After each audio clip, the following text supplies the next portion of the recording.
올해 하나님께서 우리에게 주신 표어가 무엇입니까?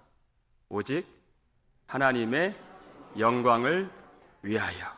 여러분 꼭 우리 가슴에 이 말씀 새기실 수 있기를 바랍니다. 오직 하나님의 영광을 위하여.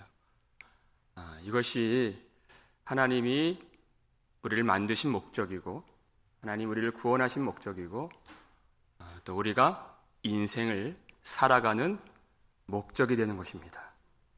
오직 하나님께 영광을 돌리는 것, 거기에 그 목적이 있습니다.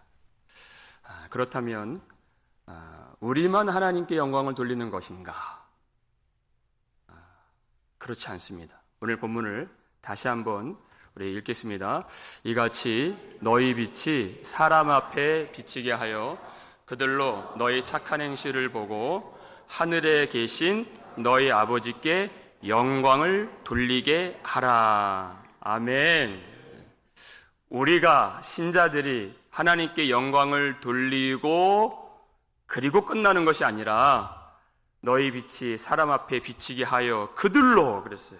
그들로 너희 아버지께 영광을 돌리게 하라. 여기까지 하나님 말씀이에요. 여러분, 그들이 누굽니까? 세상 사람들이죠. 세상 사람들로 우리 아버지께 영광을 돌리도록 그렇게 우리가 사는 것, 하나님이 그것을 원하시는 것입니다.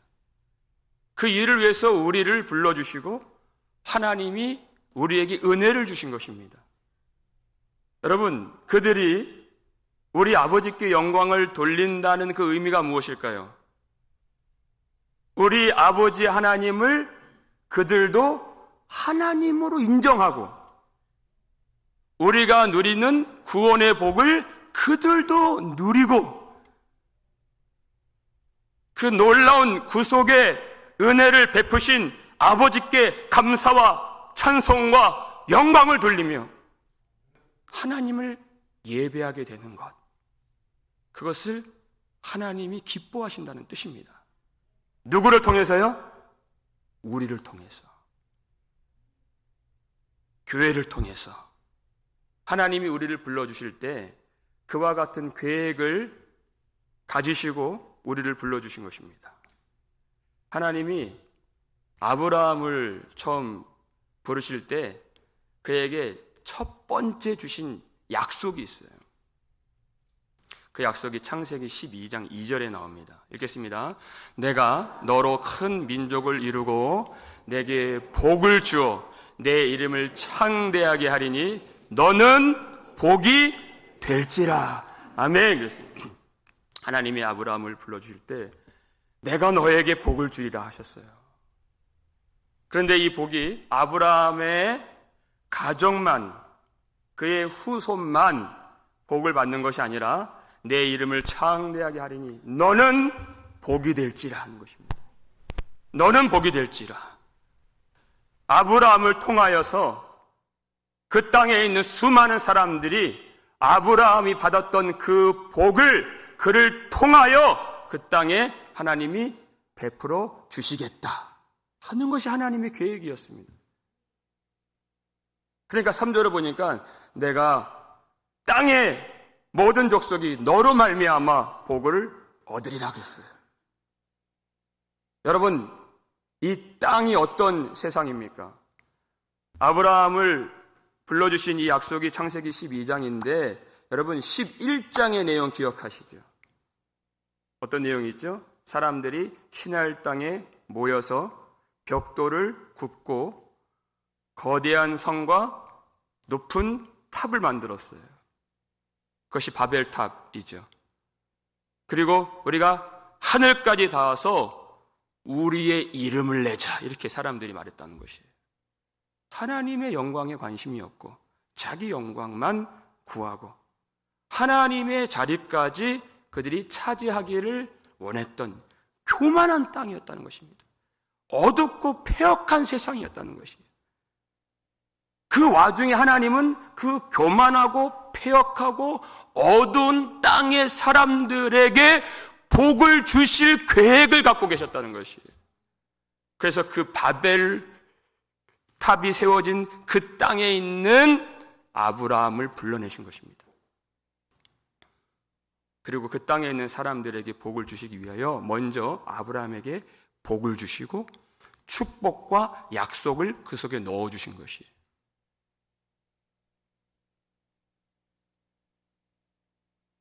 그 약속을 아브라함이 받았기 때문에 땅 끝에 있었던 우리까지도 그 언약의 축복 속에서 하나님을 알게 된 것입니다.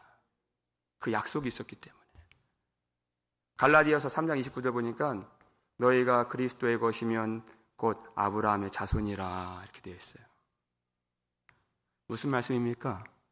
하나님이 아브라함에게 축복하시고 약속하신 그 내용, 너는 복이 될지라. 여러분, 이 약속이 누구의 약속이라고요? 우리의 약속이란 뜻이에요. 그것이. 너는 복이 될지라. 그러니까 우리는 움직이는, 이동하는 하나님의 축복의 통로인 것입니다. 우리가 가는 곳마다 하나님이 축복해 주신다는 것이에요. 그러니까 아브라함의 후손 야곱이 형 에서에게 쫓겨서 도망을 가요. 아무것도 가진 것이 없어요. 이제 날은 어두워지고 잠을 자야 되는데 잘 곳도 없어서 그냥 길바닥에서 돌 하나 취하여서 베개를 삼고 그가 잠을 자는데 그날 밤에 하나님이 그에게 나타나십니다. 그러면서 약속을 주시는데 내가 땅에 있는 모든 민족이 너와 너의 자손으로 말미암아 복을 받을 것이라 그랬어요. 아브라함에게 주셨던 그 약속을 똑같이 주세요. 그리고 그 바로 다음 약속이 뭐냐면 내가 너와 함께하여 내가 어디로 가든지 너를 지키리라 하신 것이에요. 그리고 혈혈단신으로 그가 누구에게로 들어갑니까? 삼촌 라반에게로 그가 들어가죠. 라반이 볼 때에는 거의 거렁뱅이나 다름이 없는 처제예요, 야곱이. 그런데 야곱 속에는 무엇이 있었습니까? 하나님의 축복과 약속이 있었어요. 그리고 나서 14년이 지납니다. 그러니까 라반이 무엇을 보게 되었을까요? 창세기 30장 27절 말씀 한번 보여주세요. 읽겠습니다. 라반이 그에게 이르되 여호와께서 너로 말미암아 내게 복 주신 줄을 내가 깨달았노니 내가 나를 사랑스럽게 여기거든 그대로 있으라. 아멘. 시간이 지나니까 처음에는 그냥 거렁뱅이밖에 되지 않는 인생이었어요. 라반이 얼마나 욕심이 많고 계산이 빠른 사람입니까? 그렇죠? 그런데 그가 인정하지 않을 수 없는 한 가지 사실이 있는데 여호와께서 너로 말미암아 내게 축복해 주셨다 하는 것을 그가 고백하게 되는 것입니다. 부인할 수가 없는 것이. 그러니까 나를 떠나지 말고 여기 머물러 있어 주라 이렇게 요구를 한 장면입니다. 야곱을 통해서 축복을 받은 것이에요. 하나님 약속 그대로 너는 복이 될지라 그랬어요. 제가 이 대목을 묵상하면서 이렇게 기도를 해야 되겠다 하는 것이. 우리 가정에 우리의 자녀들이 세상에 볼 때에는 별 볼 일 없는 그런 처지일 수 있어요. 그러나 하나님을 향한 신앙을 그가 품게 되고 우리의 아들과 우리의 딸이 하나님이 주신 축복과 약속을 그의 마음 가운데 품고 이제 결혼을 하면 하나님의 약속이 그 속에 있기 때문에 그 배우자의 가정과 가문까지 하나님의 복으로 충만하게 하여 주옵소서 이 기도하게 되는 것이에요. 너는 복이 될지라 하셨기 때문에. 여러분 우리가 직장을 왜 다닙니까? 먹고 살기 위하여. 중요한 일이죠. 하지만 그것만 말하는 것은 세상 사람들의 대답이에요. 그것이 아니에요. 너는 복이 될지라 그랬어요. 우리가 그 속에 들어가서 그 땅이, 그 일터가, 그 회사가 하나님의 복을 받을 수 있도록 그 뜻을 위하여 하나님이 거기에 우리를 넣어주신 것입니다. 요셉이 하나님 앞에서 성실하게 정직하게 일했을 때 보디발의 집이 하나님의 축복을 받았던 것처럼 우리가 그렇게 일을 하는 것이, 그러니까 만약에 예를 들어서 우리가 회사에서 일하는 시간에 교회 일하겠다고, 찬양대 악보 복사하겠다고 그 시간에 회사 복사기로 그렇게 일하면 돼요, 안 돼요? 여러분, 그것은 하나님의 영광을 오히려 가리는 일이 되는 것입니다. 그렇게 하라고 다니는 회사가 아니에요. 우리로 인하여서 그 땅이 복을 받을 수 있도록 피해를 주면 안 돼요. 왜냐하면 어떻게 그들이 하나님께 영광을 돌립니까? 너희 착한 행실을 보고, 이렇게 되어 있어요. 세상이 우리의 말과 우리의 행동과 우리의 모든 태도를 보고 있다는 것입니다. 그 본 것을 가지고 우리가 믿는 하나님을 그들이 평가한다는 것이, 그리고 하나님에 대한 이미지를 가른다는 것이, 그럴 수밖에 없다는 것입니다.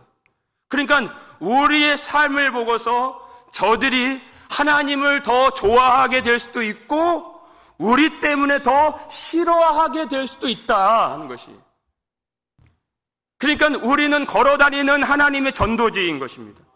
너희는 세상의 빛이라 그랬어요.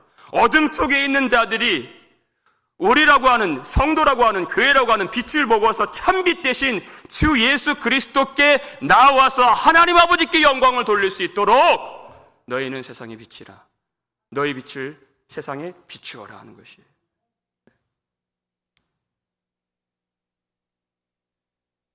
미국의 기독교 역사를 보니까요, 18세기의 미국 교회는 교회에서 이제 성도가 진실한 그리스도인으로 인정을 받으면 세례를 주지 않습니까?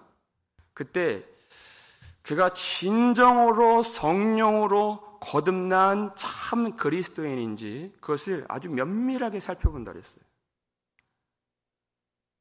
이 기독교 복음의 진리를 온전하게 이해하고 그가 받아들이고 있는가? 그 믿음 안에서 성실하게 예배를 드리고 교회 생활을 하고 있는가? 철저하게 점검을 하는데, 그중 한 가지 빼놓지 않고 보는 것이 뭐냐면, 교회 안에서 어떤 자료를 보고 어떤 무언가를 보는 것이 아니라 나가서 그 사람의 사는 마을로 가서 그 이웃 사람들의 평판을 듣는다는 것이에요. 그래서 이웃 사람들이 말하기를 그가 그리스도인이 아니라고 하면 교회도 그에게 세례를 주지 않는다, 이렇게 되어 있어요. 그가 이웃 사람들에게 좋은 평판을 얻고 그리스도인으로서 인정을 받으면 교회도 그 사람에게 세례를 베푸는 그것이에요. 그러니까 이것이 우리의 삶이 이 세상 속에서 빛을 드러내는 그 삶이 얼마나 중요한 것인가 하는 것입니다. 여러분, 우리가 세상 사람들이 우리를 보고 있다는 것은 나쁜 일이 아닙니다. 좋은 것입니다. 왜냐하면 그래야 저들에게 하나님을 알릴 수 있는, 하나님을 보일 수 있는, 열방을 하나님께로 돌아오게 하는 그 기회를 얻을 수 있기 때문이에요. 여러분, 우리가 하나님께 그렇게 기도할 때가 많아요. 하나님, 보여주옵소서. 하나님의 영광을 보여주옵소서. 하나님의 능력을 보여주옵소서. 여러분, 우리 인생 가운데 하나님의 영광과 은혜와 도와주심과 능력을 얼마나 많이 하나님이 보여주셨습니까? 그 다음 단계로 나아가야 된다는 것이에요. 이제는 너희가 세상 앞에 나를 보이라는 것입니다. 우리가 그 기도하지만 그 기도하면서 동시에 하나님을 보이는 삶을 살아야 된다는 것이.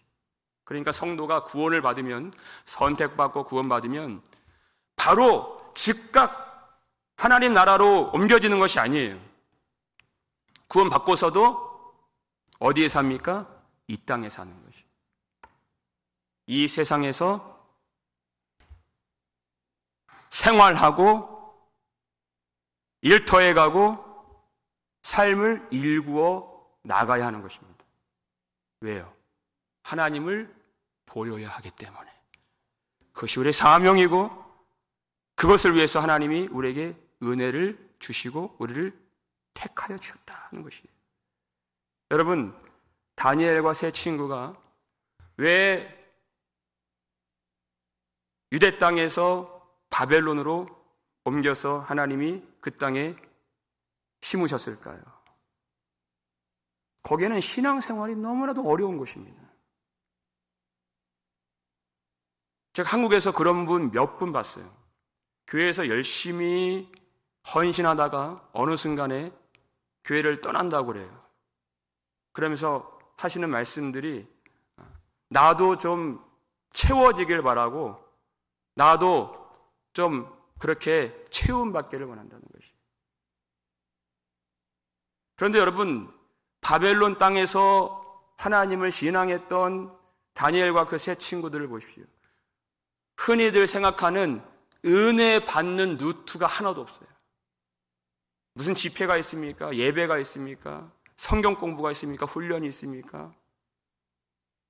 심지어 느부갓네살 왕이 만들었던 그 신상 앞에 절하지 아니하면 풀무불에 던져져야 될 그런 상황이었어요. 그런데 그들이 끝까지 절하지 않았습니다. 그랬더니 왕이 그 풀무불에 그 세 친구를 던져버려요. 그리고 너무 분이 나서 그날 그 풀무불을 7배나 7배나 뜨겁게 하라 이렇게 얘기했어요. 그런데 그가 그 풀무불을 들여다보는데 무엇이 보여요? 아무런 이 상함받지 않은 네 사람이 그 불 가운데서 왔다 갔다 하는 거예요. 몇 명을 던졌어요? 3명을 던졌어요. 그런데 그 왕이 보고 얘기하기를 그 넷째 사람은 신의 아들과 같도다 이렇게 얘기해요. 누굽니까? 그 불꽃 가운데서 함께 하시는 우리 주 예수 그리스도께서 그들을 지켜주고 계신다는 것이에요. 그래서 그 왕이 그들을 빼내요. 그런데 그들의 겉옷에 빛이 변하지 아니하였고 그랬어요. 빛이 난다 그래요. 그을린 것이, 냄새 나는 것이 하나도 없어요. 그랬더니 그 왕이 뭐라고 고백합니까? 사드락과 메삭과 아벳느고의 하나님을 내가 찬양하리로다 하는 것이에요. 하나님을 보였다는 것이에요. 그 믿음으로. 여러분, 만약에 이 세 친구가 다른 환관들처럼 똑같이 우상에게 절하고 똑같이 부도덕하고 똑같이 세상 환락을 즐기며 살았다면 그 느부갓네살 왕이 그들을 통하여서 하나님을 볼 수 있었을까요? 아니요. 그러지 못했을 것입니다. 모든 삶 속에서 하나님을 바라보면서 정직하게, 신실하게, 그리고 정결하게 그 신앙을 지켰기 때문에 하나님을 보일 수 있었던 것이에요. 우리의 믿음은 보여지는 믿음이 되어야 되는 것입니다. 무엇을 보입니까? 세상과 다른 것을 보이는 것이에요. 우리의 삶이 세상과 똑같다면 어떤 세상 사람들이 우리가 전하는 그 복음의 진리를 귀담아서 관심을 갖고 들을 수 있겠습니까? 그렇지 않습니다. 여러분, 우리의 제일 되는 사명이 무엇입니까? 복음을 전하는 것입니다. 그런데 이 복음은 말로만 전하는 것이 아니에요. 신명기 4장 6절을 한번 보여주세요. 읽겠습니다. 너희는 지켜 행하라. 이것이 여러 민족 앞에서 너희의 지혜요 너희의 지식이라. 그들이 이 모든 규례를 듣고 이르기를 이 큰 나라 사람은 과연 지혜와 지식이 있는 백성이로다 하리라. 아멘. 그랬어요. 하나님의 명령이 무엇입니까? 너희는 먼저 지켜 행하라 하는 것이에요. 하나님의 말씀을 신실하게 지켜 행하라. 그리고 나서 듣는 것이에요. 전한다는 뜻이에요. 여러 민족이, 세상 열방이 우리가 전하는 복음이 진리라고 하는 것을 어떻게 믿을 수 있습니까? 우리가 먼저 그 말씀을 지켜 행하고 하나님의 통치 안에 온전한 믿음의 삶을 살아갈 때 우리의 삶의 모든 질서가 세상과는 구별된 훌륭하고 탁월한 것이 되어야 그 사람들이 그 말씀을 듣고 하나님을 찬양하게 된다는 것이, 그 삶의 탁월한 질서가 나타나야 되는 것이, 그래야 그들이 들을 때, 이 말씀을 들을 때 하나님의 말씀에 대한 매력을 느껴요. 그리고 하나님에 대한 관심이 생겨요. 그런 구별됨이 없다면 그들이 하나님의 말씀을 전혀 들을 이유가 없죠. 우리와 세상이 똑같은데 왜 그 말씀을 듣겠습니까? 들을 필요가 없는 것이에요. 우리 가정 안에서도 마찬가지예요. 가정은 어떤 면에서는 어떤 경우에는 선교지가 될 수가 있는 것입니다. 성경에 그것이 나타나 있어요. 베드로전서 3장 1절 말씀이에요. 읽겠습니다. 아내들아, 이와 같이 자기 남편에게 순종하라. 이는 혹 말씀을 순종하지 않는 자라도 말로 말미암지 않고 그 아내의 행실로 말미암아 구원을 받게 하려 함이니. 아멘. 그저 가정의 평화를 위하여서, 어떤 감정 상하는 일을 줄이기 위하여서, 그것을 통하여서 사업이 잘 되는 것을 목적으로, 그것이 아닙니다. 목적은 구원을 받게 하는 것에 있어요. 하나님의 통치의 질서 안에서 남편에게 순종하라는 것입니다. 근데 그 남편이 믿지 않는, 하나님의 말씀을 거스르는, 아주 심하게 불순종하는 그런 남편일지라도 너희 말로써 구원을 받는 것이 아니라 그 아내의 행실로, 순전한 마음의 태도와 그의 진실한 믿음에서 나오는 그 열매인 행실로 말미암아 구원을 받게 될 것이다 하는 것입니다. 그 다음 말씀 2절을 보게 되면요, 너희의 정결한 행위를 봄이라. 너희의 정결한 행실을 봄이라. 본다는 것이에요. 우리의 믿음은 보여지는 믿음이 되어야 되는 것이에요. 그것을 보고 그 신랑이, 믿지 않는 남편이 구원을 받을 수도 있다는 것입니다. 그러니까 초대교회 성도들은 복음을 전할 때 그저 말로만 전하는 것이 아니라 하나님의 나라를 보이면서 복음을 전했어요. 사도행전 6장 1절 보니까 초대교회 성도들은 날마다 식량 배급소를 운영했어요. 여러분 아시죠? 그 가난한 그 과부들을 구제하는 그 일이에요. 그것을 사도들만 하기에 너무 버거우니까 말씀과 기도에 전무하도록 하고 이 일을 지혜롭게 행하도록 하기 위해서 성령과 지혜가 충만한 7 집사를 세운 것입니다. 날마다 그 구제를 하기 위하여서, 그 양식을 공급해주는 그 일을 하기 위하여서 하나님의 나라를 세상에 보여주는 교회였다는 것이에요. 사도행전 4장 33절 보면 성도들이 큰 은혜를 받아 이렇게 되어 있어요. 큰 은혜를 받아. 여러분, 근데 그 다음 절에 무슨 내용이 나오는지 아십니까? 큰 은혜를 받아 그 결과가 무엇인가? 교회 안에 가난한 자가 없고 이렇게 되어 있는 것이에요. 은혜를 받은 결과가 무엇이냐? 교회 안에 가난한 자를 없게 하는 것. 그러니까 자기 재물을 자기의 것이라고 하는 이가 하나도 없더라 이렇게 되어 있죠. 내 재물이 아니라 하나님이 주신, 나는 하나님의 청지기로서 하나님의 뜻을 이루는 종이라는 고백이에요. 그러면서 교회 안에 가난한 자를 없게 한 것이에요. 그때 당시는 교회를 아주 심하게 박해했던 핍박의 시대였습니다. 그런데 주님이 산상수훈을 통해서 주신 말씀대로 그렇게 원수를 사랑하고 박해하는 자를 위하여 기도하고 가난한 자를 도와주고 전염병으로 죽어가는 이들을 돌봐주고 하는 하나님 나라를 보여주는 교회였다는 것입니다. 여러분, 이 조성 땅에 아무런 소망의 빛이 비치지 않았던 그 땅에 선교사님들이 와서 여러분 교회만 세웠습니까? 그렇지 않습니다. 학교를 세우고 병원을 세우고 고아원을 세워서 그 헐벗고 굶주린 그 백성들, 흑암의 고통 가운데 있는 그 영혼들을 돌봐주고 그리고 복음을 전하는 것이에요. 이것이 우리가 가야 할 길인 것입니다. 그러니까 이 땅에 팬데믹이 오고 위기가 오고 불황이 오고 다시 전염병이 오고, 여러분 그것은 하나님 나라의 관점으로 보면 그것이 나쁜 일이 아니라 우리를 통하여서 이 땅에 빛을 더 비출 수 있는 좋은 기회가 되는 것이에요.